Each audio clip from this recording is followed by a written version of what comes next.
Peripheral nervous system मुख्य रूप से 12 पेयर ऑफ क्रेनियल नर्व से मिलकर बना हुआ होता है।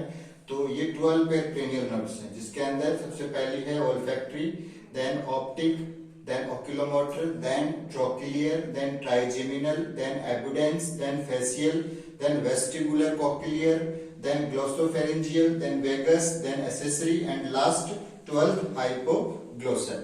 तो इस पर्टिकुलर डायग्राम के अंदर इसका फंक्शन, डिस्ट्रीब्यूशन एंड नेचर भी बताया गया है। नेचर में मैंने आपको बताया था कि मुख्य रूप से क्रेनियल नर्व सेंसरी और मोटर और मिक्स्ड 3 प्रकार की होती हैं।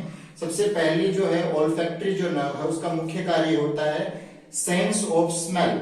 यह मुख्य रूप से नेजल एपिथेलियम यानी नोज के अंदर इसका डिस्ट्रीब्यूशन होता है और ये सेंसरी प्रकार की क्रेनियल नर्व होती है।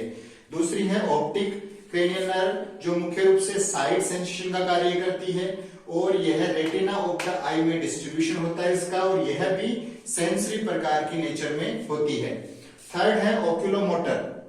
ओक्यूलोमोटर मुख्य रूप से आई बॉल मूवमेंट के लिए मुख्य रूप से रिस्पॉन्सिबल होती है। इसका डिस्ट्रीब्यूशन जो रहता है वह मुख्य रूप से मसल्स ऑफ आई बॉल में रहता है और यह एक प्रकार की मोटर नेचर की क्रेनियल नर्व होती है। देन फोर्थ जो होती है वो ट्रोक्लियर होती है, जो भी मुख्य रूप से आई मूवमेंट के लिए रिस्पॉन्सिबल होती है तथा यह भी मुख्य रूप से इसका जो डिस्ट्रीब्यूशन होता है वो superior oblique eye ball part में होता है और यह भी मोटर प्रकार की नेचर में होती है। इसके बाद में नेक्स्ट है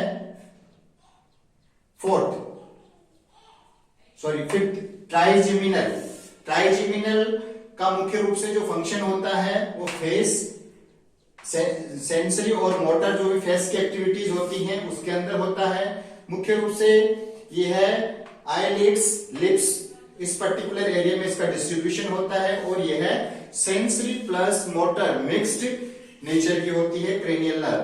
देन सिक्स्थ जो है वह मुख्य रूप से एबुडेंस होती है, जो भी मुख्य रूप से आई मूवमेंट के लिए रिस्पॉन्सिबल होती है और इसका जो डिस्ट्रीब्यूशन होता है वो external rectus of muscles eye ball यानी मसल्स आई बॉल में इसका डिस्ट्रीब्यूशन होता है और यह भी एक प्रकार की जो मोटर है नेचर की होती है। उसके बाद में नेक्स्ट आता है facial cranial nerve. Facial cranial nerve मुख्य रूप से फेशियल एक्सप्रेशन जैसे स्माइल, सैडनेस आदि किसी भी प्रकार के फेशियल एक्सप्रेशन की फंक्शनिंग को रेगुलेट करती है। साथ साथ में इसका जो डिस्ट्रीब्यूशन होता है वो फेस के अंदर पाया जाता है और यह एक प्रकार की मिक्स्ड नेचर की क्रेनियल नर्व होती है।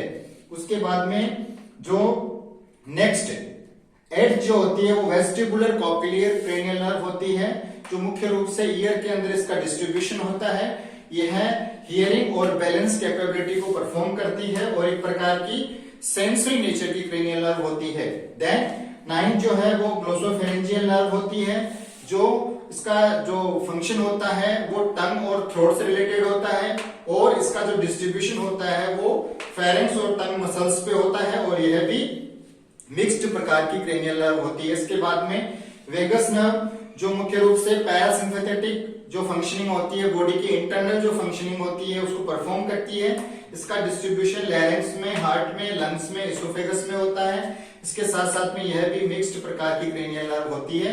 इसके साथ साथ में जो 11th है वह एक्सेसरी है, जो मुख्य रूप से हेड, नेक, शोल्डर मूवमेंट और स्वेलोइंग कैपेबिलिटी को परफॉर्म करती है तथा इसका डिस्ट्रीब्यूशन नेक और शोल्डर में होता है और यह एक प्रकार की मोटर क्रेनियल नर्व होती है। Then last hypoglossal cranial nerve, जो मुख्य रूप से स्पीच, च्यूइंग, कोई चीज को चबाना, इसके साथ साथ में कोई चीज को गटकना है, स्वेलोइंग कैपेबिलिटी को परफॉर्म करती है। इसका डिस्ट्रीब्यूशन नेक और टंग में होता है और यह भी एक प्रकार की मोटर क्रेनियल नर्व होती है। यानी कुछ ऐसी नर्व होती हैं जो सेंसरी होती हैं, कुछ ऐसी होती हैं जो मोटर होती हैं और कुछ ऐसी क्रेनियल नर्व होती हैं जो सेंसरी प्लस मोटर मिक्स्ड प्रकार की होती हैं। तो आज का टॉपिक मुख्य रूप से पेरिफेरल नर्वस सिस्टम पे था, जो मुख्य रूप से क्रेनियल नर्व और स्पाइनल नर्व से मिलकर बना हुआ होता है। इसका डिस्ट्रीब्यूशन अलग अलग बॉडी पार्ट में होता है और डिफरेंट फंक्शन को ये परफॉर्म करता है। Thank you.